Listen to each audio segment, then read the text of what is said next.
तर आता एक महत्त्वाची बातमी। पुणे अपघात प्रकरणी बालहक्क कोर्टामध्ये आता सुनावणीला सुरुवात झालेली आहे। वेदांत अग्रवाल बालहक्क कोर्टासमोर आता हजर झालेला आहे। काही वेळापूर्वीच तो कोर्टामध्ये पोहोचलाय। डीसीपी विजय मगर हे सुद्धा आता या ठिकाणी पोहोचलेले आहेत। तर दुसरीकडे आपण पाहताय विशाल अग्रवाल, वेदांत अग्रवालचे वडील विशाल अग्रवालला पुणे पोलीस आयुक्तालयामध्ये नेण्यात आलेलं होतं आणि आता कोर्टामध्ये त्यालाही काही वेळातच हजर केलं जाणार आहे। वेदांत अग्रवाल आणि विशाल अग्रवाल या दोघांवर सुद्धा गुन्हे दाखल करण्यात आलेले आहेत आणि काही आणखीन गुन्हे हे वेदांत अग्रवाल याच्यावर दाखल करण्यात आलेले आहेत आणि यानंतर त्याला कोर्टामध्ये हजर करण्यात आलेलं आहे आणि काही वेळापूर्वीच सुनावणीला सुरुवात झालेली आहे।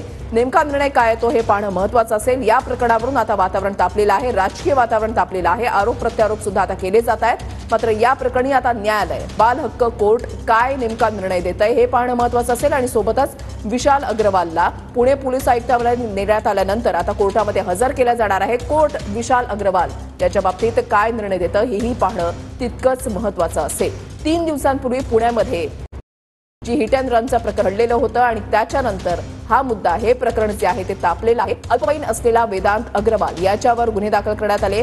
पोलिसांकडून योग्य ती कारवाई करण्यात आली नाही असं विरोधकांचं म्हणणं होतं आणि पोलिसांकडून पत्रकार परिषद सुद्धा घेण्यात आलेली होती आणि आता या दोघांना सुद्धा बापलेकाला आता कोर्टामध्ये हजर करण्यात येते।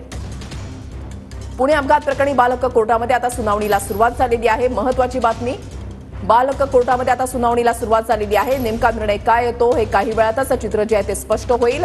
वेदांत अग्रवाल याला प्रौढ समजून जर पुढे ही जर कारवाई झाली, जर सुनावणी झाली तर त्याला अटक केलं जाऊ शकतं। मात्र कोर्ट नेमकं काय निर्णय देत आहे हे पाहणं महत्त्वाचं असेल। पुणे अपघात प्रकरणामध्ये करोडोंचा व्यवहार झाल्याचा आरोप धंगेकरांकडून या ठिकाणी केला जातोय। राजकीय आरोप प्रत्यारोप सुद्धा सुरू झालेले आहेत आणि विशाल धंगेकर याला आता कोर्टामध्ये हजर करण्यात आलंय।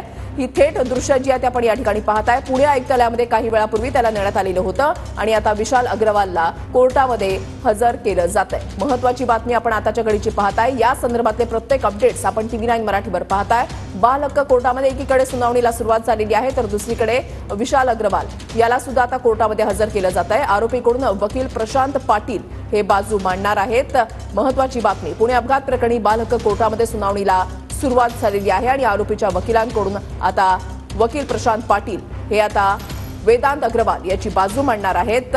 आरोपी विशाल अग्रवालला कोर्टामध्ये आता सध्या हजर करण्यात आलेला आहे। दोघेही वेदांत अग्रवाल आणि विशाल अग्रवाल या दोघांना सुद्धा आता कोर्टामध्ये हजर करण्यात आलेला आहे। दुपारी 2:30च्या सुमारास विशाल अग्रवाल याला कोर्टामध्ये हजर केलं जाऊ शकतं अशी माहिती जी आहे ती मिळालेली होती। मात्र पुणे आयुक्तालयामध्ये विशाल अग्रवालला नेण्यात आलं आणि त्याच्यानंतर आता कोर्टामध्ये त्याला नेण्यात आलेलं आहे। दोन्ही ठिकाणी आता सुनावणीला जी आहे ती सुरुवात झालेली आहे। वेदांतबाबत कोर्ट नेमकं काय निर्णय देतं हे पाहणं महत्त्वाचं आहे आणि तितकंच महत्त्वाचं विशाल अग्रवाल यांच्या बाबतीत कोर्टाचा काय निर्णय असणार आहे याकडे सुद्धा लक्ष लागलेलं आहे।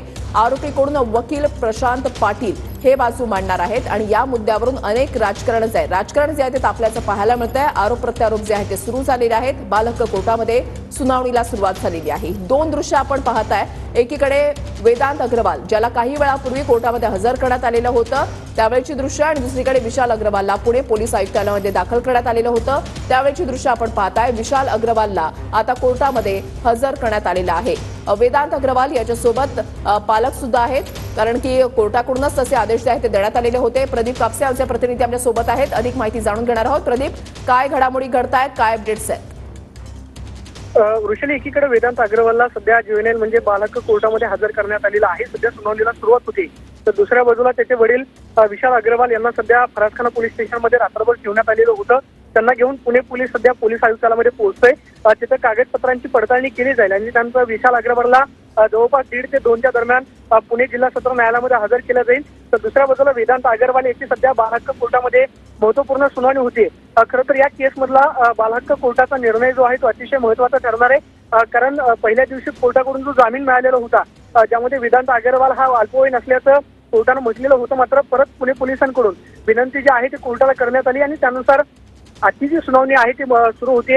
आजच्या सुनावणीमध्ये खरं तर बालहक्क न्यायालयाकडून त्याला अडल्ट म्हणजे प्रौढ वर्गामध्ये घोषित केलं जातं का हे पाहणं महत्त्वाचं असणार आहे। जर कदाचित वेदांत अग्रवालला कोर्टाकडून प्रौढ घोषित केलं तर पुणे पोलिसांकडून जागेवरतीच अटक जी आहे ती वेदांत अग्रवाल याला होऊ शकते आणि त्यानंतर वेदांत अग्रवाल याला त्याला वडिलांसोबत म्हणजे विशाल अग्रवाल यांच्यासोबत पुणे जिल्हा सत्र न्यायालयामध्ये हजर केलं जाऊ शकतं। आरोप पुणे अपघात प्रकरणामध्ये निर्भया केसचा दाखला जो आहे तो दिला जाणार आहे। महत्त्वाची बातमी आपण पाहताय। पुणे अपघात प्रकरणामध्ये निर्भया केसचा दाखला जो आहे तो दिला जाणार आहे। 2012 मधलं प्रकरण निर्भया प्रकरण आणि या प्रकरणाचा या खटल्याचा दाखला जो आहे तो दिला जाणार आहे. पुणे अपघात प्रकरणामध्ये निर्भया केसचा दाखला जो आहे तो दिला जाणार आहे. महत्त्वाची बातमी आताच्या घडीची आपण पाहताय. बाल हक्क कोर्ट